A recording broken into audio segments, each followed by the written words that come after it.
Hey, good morning, everybody. I'd like to go over a few things cybersecurity related. How not to run cybersecurity. We've all seen the news on the Solarwinds supply chain fiasco that has been going on since March. The government is, basically incompetent in, you see that they've done all these. We're the best. We go after everybody out there in the world, and we know how to get everywhere. We have the best of the best, the best of the best, and the adversaries, bad actors, have been sitting inside their network since probably March. Um, so, and this is one of the things that I teach, and when I do some seminars, is you can take care of your own house, but what about the people that connect into your house? The third party, the vendors, the outside people, the contractors, the consultants. So obviously the government is, running all these SolarWinds servers all over the place. The Windows servers. So Windows is inherently a risk by itself. So that in and of itself teaches you that you have to take care of the Windows server, but you have to take care of the applications, everything out there too.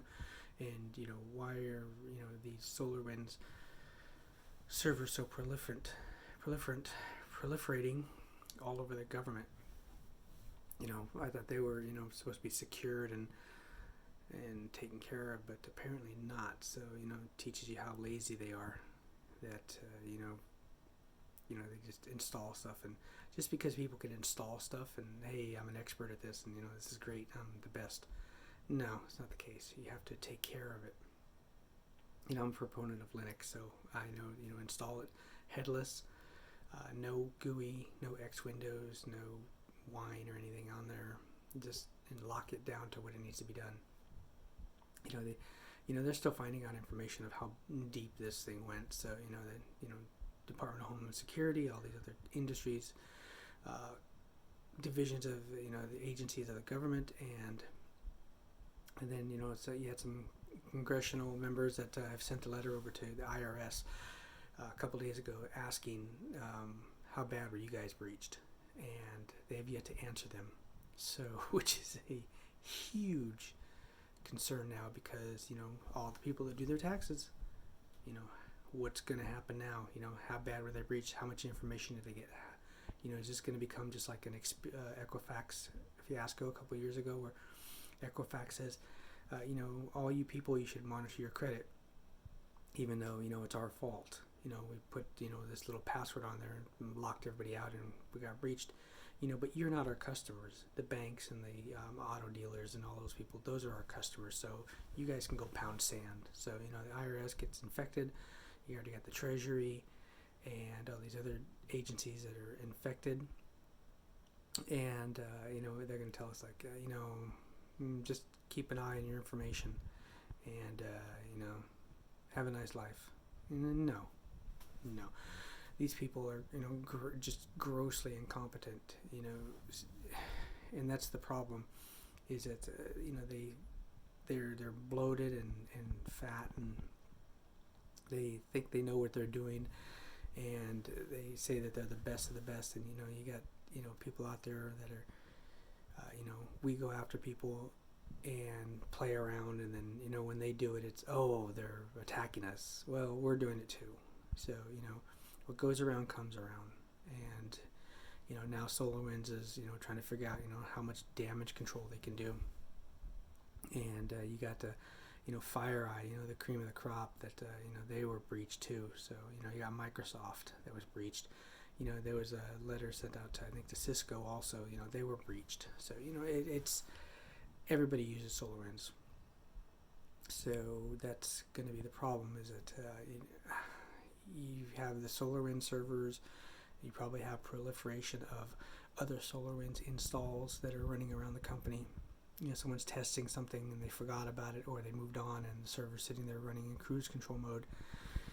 And so that's that's a concern too. You have it in the dev test environment, and it's unpatched, it's running, and then you have a little mess going on that you have to try and figure out. So that's when you're going to have to do your vulnerability scan, see what's going on.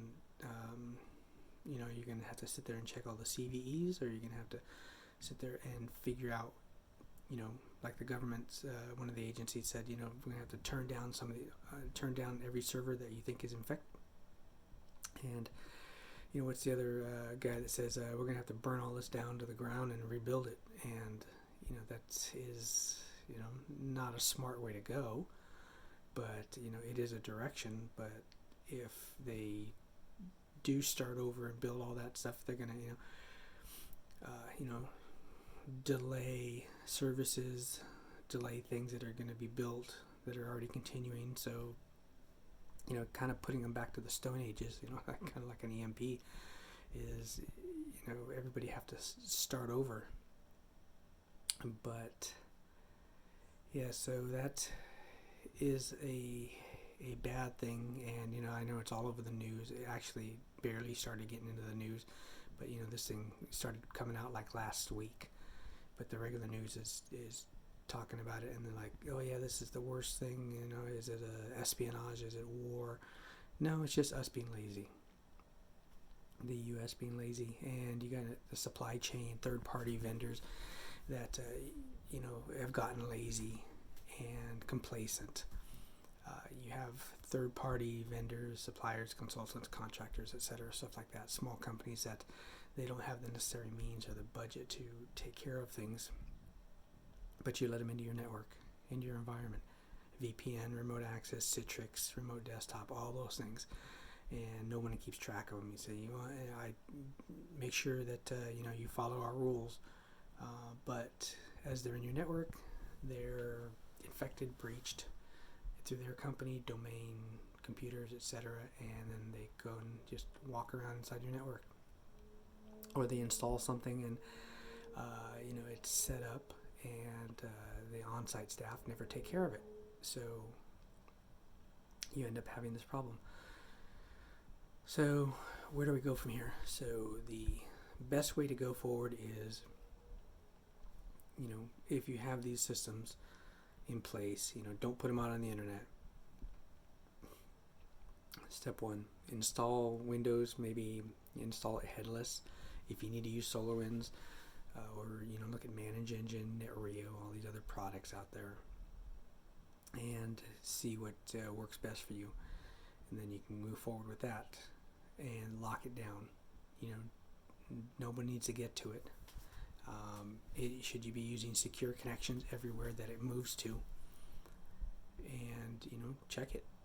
Monitoring systems have the keys to the kingdom. So you need to make sure that it has the correct information, that everything on it is either encrypted or secured in some way, shape, or fashion. So make sure that everything is well taken care of. Like I said, you do patch management, you do updates, secure updates, and make sure that everything is you got antivirus, anti-malware, all that good stuff. If it's running a Windows server, if it's running Linux, you got things that can check it, like Linus and other tools out there. And keep an eye on everything. If you see a thing running crazy, then you want to make sure that you take care of it right off the bat, and then you don't have to worry about it. So that's one of the things that you need to do. And the other thing is make sure that everything is running in tip-top shape, your domain controllers, everything else. Make sure you're running your endpoint protection, whether that's you're using like the number one in the industry, CrowdStrike, using Carbon Black. Either you got Red Canary, some other ones out there, Sentinel. You want to make sure that that's actually going out there and actively, agents reporting in, scanning, checking everything. Run your vulnerability management, and to make sure that all your network infrastructure is patched and updated, and your phone system, telephony, all that good stuff.